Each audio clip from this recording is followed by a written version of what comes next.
Okay, ADB store पे हमारी अच्छा ओके मैंने continuation okay Not okay. Okay चले एडीबी स्टोर में हमारी नेक्स्ट प्रोडक्ट है प्रोटेक्शन से रिलेटेड। वो हमारे ये क्रैश गार्ड हैं बाइक के।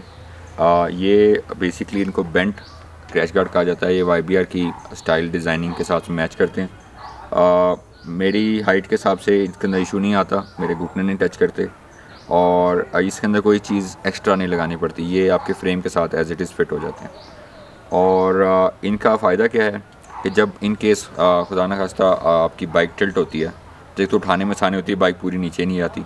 दूसरा ये है कि अगर आप उसके साथ हैं तो आपके ऊपर बाइक का वज़न टैंक का या इस फ्रेम का वज़न नहीं आता, तो आप अपनी टांग बीच में से निकाल सकते हैं।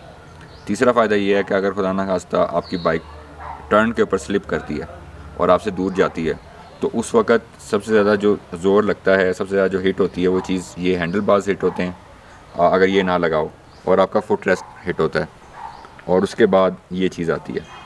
इस लगने से ये इम्पैक्ट या तो इसको बचा लेता है या फिर ये वाला इस तरफ आ जाता है वज़न, और या फिर इस तरफ इन दो के साथ आ जाता है।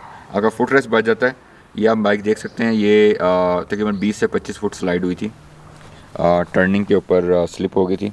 Damn it damn it damn it damn it damn it dam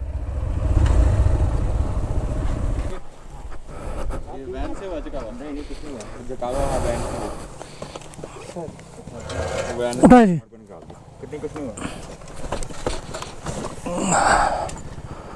bike बच गया।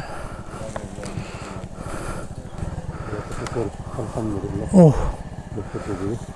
ये तो पिघल गई ना।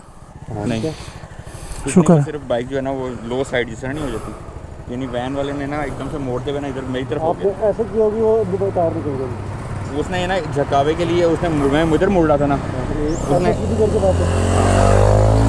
असल में मैंने उसको जब उसको बचाया ना, क्या फोटोग्राफर है एन जो है वो सर्जरी होते हैं पेशेंट के नाक में घुस जाता है। ये वी शेप्ड स्लाइड थी, यानी मैं राइट की तरफ से लग गया तो बाइक लेफ्ट की तरफ चली गई। और बॉक्स भी था, बॉक्स को इम्पैक्ट आया, इस की तरफ से इम्पैक्ट आया और इसने इम्पैक्ट लिया, और बाकी बाइक पे कुछ भी नहीं हुआ। टैंक बच गया।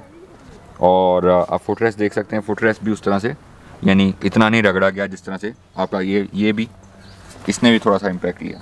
अगर ये ना होता तो ये चीज़ ये इम्पैक्ट होती ज़्यादा और ये टूट जाता, या ये टूट जाता आपका ब्रेक पैडल टूट जाए तो बहुत ही वर्स्ट केस सिनेरियो हो जाता है, फिर मुश्किल होती है।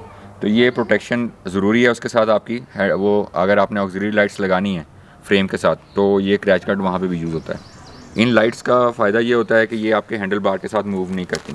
अगर आपने बाइक मोड़ रहे हैं पहाड़ी इलाके में तो आपकी लाइट सारी आपके इसके साथ मोड़ रही है, तो आप जब इधर मोड़ लेते हैं आपके सामने सारा अंधेरा हो जाता है। तो क्रैश गार्ड इस तरह से लाइट माउंटिंग के लिए भी यूज़ हो सकता है। तो दूसरी टाइप का क्रैश गार्ड है वो वाइड है और वो बेंट नहीं। जिन लोगों की हाइट ज़्यादा है, जैसे हसन भाई की हाइट मेरे से थोड़ी ज़्यादा है, तो उनको ये सूट नहीं करेगा, इनको तंग करेगा ये। और ये थोड़ा सा वाइड है और इसकी थोड़ी सी प्रोटेक्शन भी ज़्यादा है। और ये वाला क्रैश गार्ड जो है हैवी है और ये फिटिंग इसकी थोड़ी सी इस तरह से होती है, ज़्यादा मजबूत होता है। यहाँ पे यू क्लैंप होता है और नीचे वो पतरी हैं और उसको नीचे से आपके फ्रेम के साथ कनेक्ट कर दिया जाता है। और मड फ्लैप भी जो नीचे का आपका वो है, जो स्किड प्लेट कहते हैं जिसको, प्लास्टिक की, वो भी वहीं रहती है।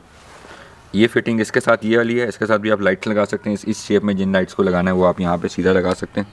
इसमें लाइट लगाने की ज़्यादा बेहतर पोजीशनिंग है बनिस्बत इसके, और प्रोटेक्शन भी इसकी ज़्यादा है। तो ये दोनों, इसके अलावा हमारे पास दो और तरह के हैं, इंपोर्टेड वाले भी हैं जो रबर कोटेड होते हैं, विनाइल कोटेड उन्हें कहा जाता है। वो अच्छा है, वाईबीआर पे भी अच्छा लगता है, उसकी यूनिवर्सल फिटिंग है। और इसके अलावा एक और थोड़ा सा इसी मॉडल में एक और शेप भी है। तो आप हमारी क्रैश गार्ड की लिस्टिंग हमारी वेबसाइट जाके चेक कर सकते हैं। इन क्रैश गार्ड्स ऑर्डर करने के लिए इनके डिस्क्रिप्शन में लिंक दिया गया है, उस पर आप क्लिक करें। और मज़ीद प्रोडक्ट्स देखने के लिए आप हमारी वेबसाइट adbstore.p के विजिट कर सकते हैं। Thank you.